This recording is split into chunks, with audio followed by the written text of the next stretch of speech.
I settled for you. My ex was better in every way, and I've regretted it every day. She screamed at a party in front of our friends. I said nothing, just left. Our mutual friend texted me an hour later. She just called her ex. He laughed and hung up on her. A week later, she showed up at my door crying. I said, "Go find better," and closed it.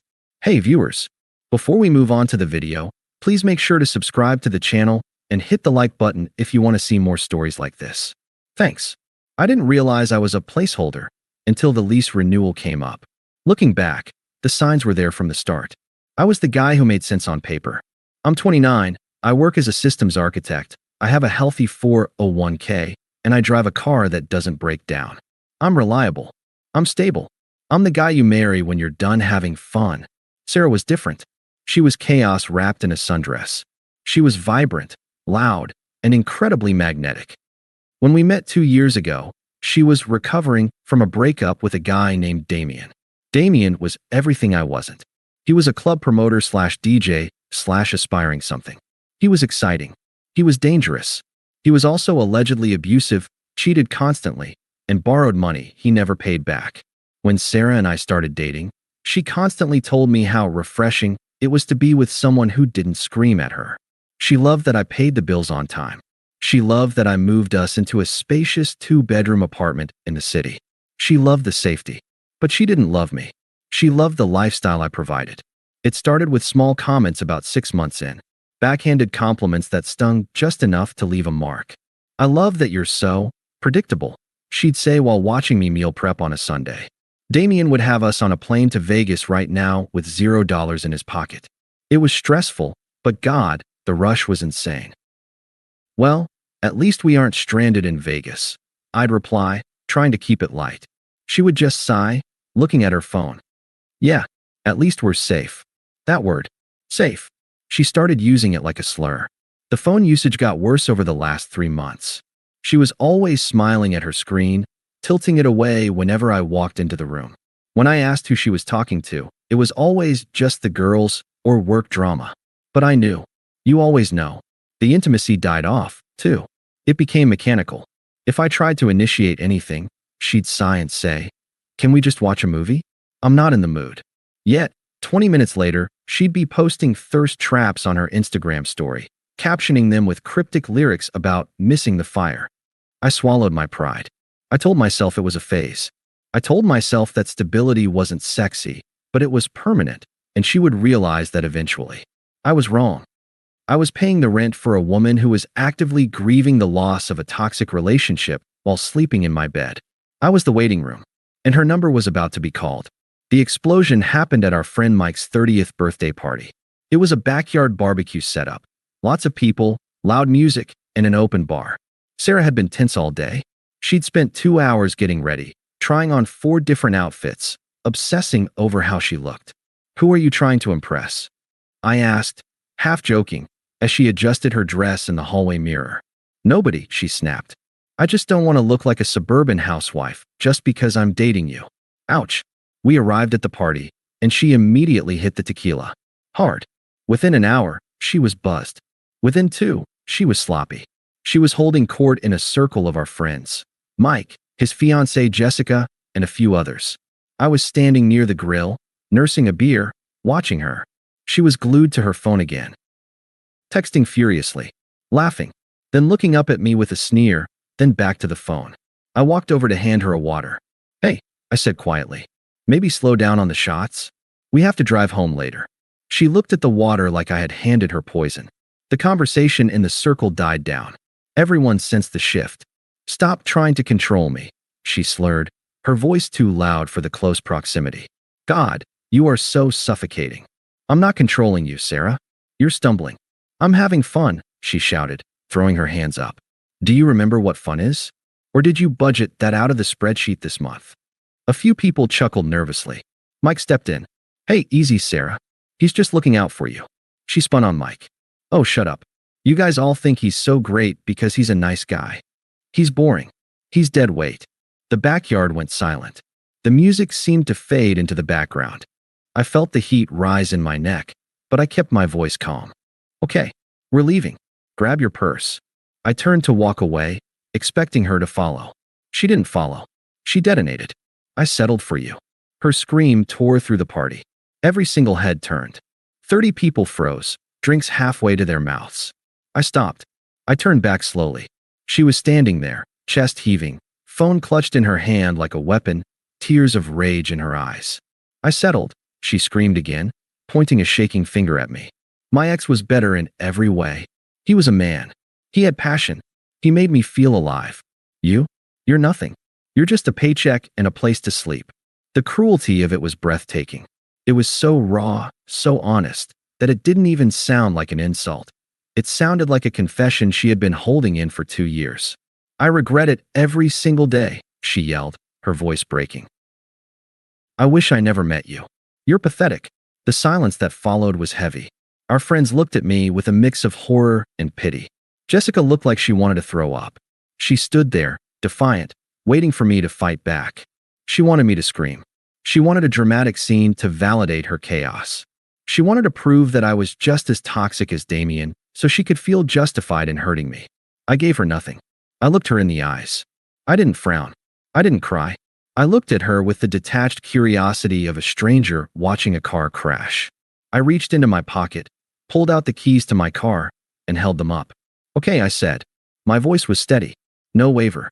I turned around and walked out of the backyard. Where are you going? She screeched behind me. I'm talking to you. Don't you walk away from me. I kept walking. Through the side gate. Down the driveway. Into my car. I started the engine, backed out, and drove away. I didn't look in the rearview mirror. As I merged onto the highway, the silence in the car was beautiful. I expected to feel heartbreak. I expected to feel crushed. Instead, I felt the strangest sensation wash over me. Relief. I was finally free. But Sarah? Her night was just getting started. And as I would find out an hour later, she was about to make the biggest mistake of her life. I checked into a hotel about 20 minutes away. A Hampton Inn. Nothing fancy, just quiet. I didn't turn my phone on for an hour. I sat on the edge of the bed, staring at the beige wall, waiting for the wave of sadness to hit me. But it didn't come. Instead, my brain was running the numbers. The lease was in my name. The car was in my name. The streaming services were on my card. I wasn't losing a partner. I was shedding a dependent. When I finally flipped my phone screen over, it was lit up like a Christmas tree. 14 missed calls from Sarah. 6 voicemails. But I ignored those. I opened the text from Mike, the host of the party. It was a long block of text, sent 10 minutes after I left. Mike, dude, I don't even know what to say. You need to know what happened after you drove off. It was brutal. I texted back. Tell me. 3 dots appeared. Then, the play-by-play that sealed her fate. According to Mike, Sarah didn't chase after me. She didn't cry immediately. When I drove off, the crowd turned on her. Jessica, Mike's fiancée, apparently asked her, "What the hell is wrong with you?" Sarah, fueled by tequila and arrogance, decided to double down. She couldn't handle looking like the bad guy, so she tried to pivot. She tried to convince everyone that she was the victim of a boring relationship and that she could do better instantly. She pulled out her phone. She looked everyone in the eye and said, "You guys think I need him? Please. Damien has been begging for me back for months. Watch this." She put Damien, the abusive, unstable bad boy she had compared me to, on speakerphone. The entire party went dead silent. It rang twice. "Damien, hello?" Sarah, smug voice, "Hey. It's me." "Damien, Sarah? Why are you calling me?" "Sarah, I left him. I finally did it. I know you've been waiting for this. I'm ready to come over." There was a pause. The kind of pause that feels like an eternity. Sarah was smiling at her friends, waiting for her victory lap, waiting for him to say, "Baby, come home." Instead, Damien laughed. A cold, cruel, dry laugh that echoed through the backyard. "Damien, you left the guy who pays for everything? For me?" "Sarah, I what? I did it for us." "Damien, Sarah, you're broke and you're psycho. I slept with you last month because I was bored, not because I want you moving into my mom's basement with me. Stay away from me." Click. Mike said you could hear a pin drop in the grass. Sarah stood there, the dial tone buzzing in her hand. The upgrade she had thrown in my face had just publicly rejected her, called her broke, and admitted he was using her, all in under 30 seconds. The friend she tried to impress didn't comfort her. Jessica just laughed, a short, sharp shock of a laugh, and walked inside. The circle dispersed. Sarah was left standing alone in the yard, holding a dead phone, realizing she had just torched her safety net for a safety net that didn't exist. I put my phone down on the hotel nightstand. I didn't smile. I didn't feel happy. I just felt vindicated. The woman who told me I wasn't enough just found out exactly what she was worth on the open market. I slept like a baby, the kind of deep, dreamless sleep you get when a fever finally breaks. When I woke up the next morning, Sunday, my phone was at 4% battery. I plugged it in and watched the notifications flood the screen. 32 missed calls, 40 texts. I scrolled through them. The evolution of her panic was fascinating to watch in real time. 10:30 p.m., Saturday, pick up the phone. 10:45 p.m., you embarrass me leaving like that. 11:15 p.m., where are you? Come home. 12:30 a.m., Sunday, I'm sorry. I was drunk. I didn't mean any of it. 2 a.m., baby please. Damien is a liar. I was just trying to make you jealous because I felt like you didn't care anymore. 4 a.m., I'm scared. Please call me. 8 a.m., are you breaking up with me? Please don't do this. I read them all with zero emotion. I didn't reply to her excuses. I didn't ask about Damien. I didn't engage with her feelings at all. I engaged with the logistics. I opened my banking app. I transferred half of our joint savings, exactly my contribution, into my personal account. I changed the password to the Netflix, the Spotify, and the Amazon Prime. Then, I sent one single text message. Me, I am not coming home today. We are done. You made it clear that you settled for me. I am no longer willing to be your settlement. Since the lease is in my name, you need to leave. I will give you until next Sunday to pack your things and find somewhere else. I will be back next Sunday at noon to collect my keys. Do not contact me before then. Then I blocked her number. I spent the next week floating. I went to work on Monday and felt lighter. I went to the gym on Tuesday and actually had a great workout. I realized how much mental energy I had been burning just trying to keep her happy, trying to be exciting enough, trying to compensate for an insecurity that wasn't mine. I heard through the grapevine that the fallout was severe. Mike told me she tried to stay at Jessica's place, but Jessica told her no. You humiliated him and ruined my party, she apparently said. Go stay with your parents. But she couldn't. Her parents lived 3 states away, and she had alienated them years ago, ironically, because of Damien. She was couch surfing. She was spiraling. She was realizing that boring paid the rent. Boring put food in the fridge, and boring was the only reason she had a life in this city. I didn't offer help. I didn't check in to see if she was safe. A week ago, I would have. I would have worried. But that part of me died in the backyard when she screamed that she regretted me. The week flew by. Sunday arrived. I checked out of the hotel at 11 a.m. I drove to the apartment complex. I parked my car, my reliable, paid-off car, in my spot. I walked up the stairs. My heart wasn't racing. I wasn't nervous. I was just ready to close the file on this bad investment. I put my key in the lock, but before I could turn it, the door swung open. She was waiting. She looked wrecked. Her hair was messy, her eyes were puffy and red, and she was wearing one of my old hoodies. The arrogance from the party was gone. The bad girl persona had evaporated. She stood in the doorway, trembling, surrounded by cardboard boxes. She looked at me like I was her savior, like I was going to fix this. You came back, she whispered, her voice cracking. I didn't step inside. I just stood on the welcome mat. I came for the keys, I said. Are you packed? She flinched at my tone. It wasn't the voice of her boyfriend. It was the voice of a landlord.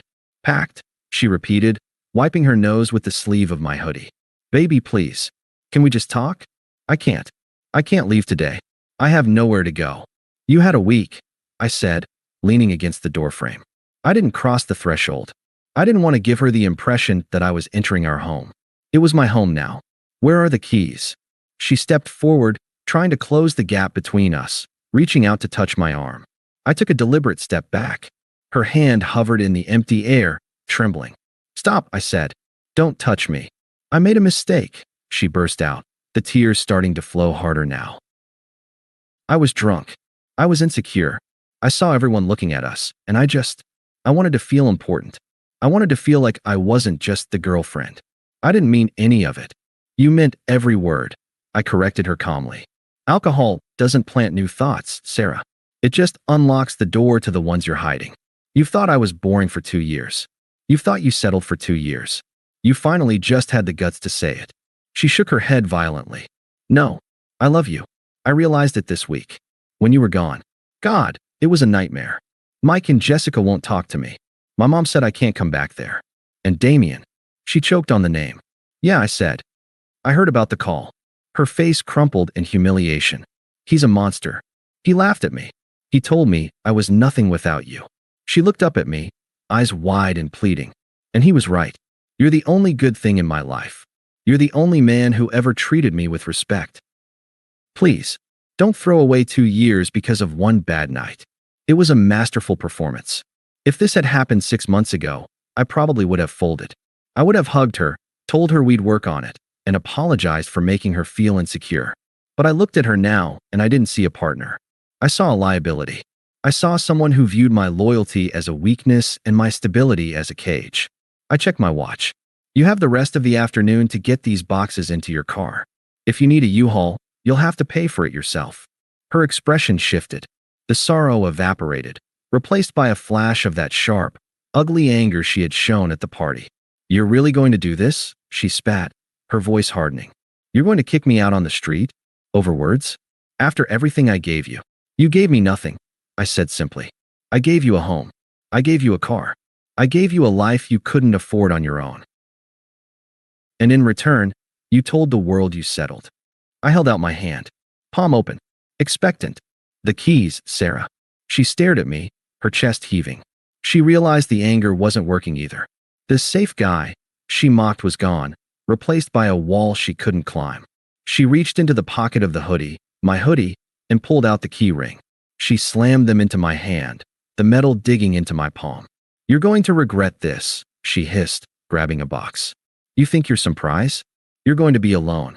You're boring, and you're cold, and you're going to die alone in this stupid apartment. I closed my fingers around the keys. The cool metal felt like victory. Maybe, I said. I stepped back out into the hallway, clearing the path for her to leave. She dragged the last box out, breathing heavily. She stood there in the hallway, waiting for me to crack, waiting for the last second reprieve. I settled for you, she whispered, one last attempt to hurt me. Remember that. I looked her dead in the eye. I know, I said, and I'm setting you free. Go find better. I didn't wait for a response. I stepped inside, closed the door, and turned the deadbolt. Click. I heard her sob on the other side. Then a kick against the door. Then silence. Update. 6 months later, it's been half a year since I locked that door. The silence in the apartment was strange for the first week, but then I filled it. I bought the expensive espresso machine she said was a waste of money. I started hiking on weekends instead of spending them at brunch places I hated. I got a promotion at work because I was actually focused, not worrying about what crisis was waiting for me at home. As for Sarah, karma works in funny ways. I ran into Mike a few weeks ago. He told me she never really got back on her feet. She bounced between a few casual flings, chasing that spark she was so obsessed with, but none of them let her move in. She's currently living in a studio apartment with 3 roommates on the bad side of town, working double shifts to cover her own rent. Mike said she asked about me. She asked if I was seeing anyone. He told her the truth. I'm seeing a pediatrician named Claire. She's kind. She has her own life, her own money, and her own ambition. She thinks my job is fascinating. She doesn't think safety is boring. She thinks it's a foundation. When Mike told Sarah that, she apparently just went quiet and looked down at her drink. She wanted excitement. She got it. She wanted the struggle. She got it. She said she settled for me. I finally realized she was right. I was the one settling. And now, I've finally upgraded. Thanks for watching. Make sure to subscribe to the channel and hit the like button. What do you think about this story? Share it in the comments.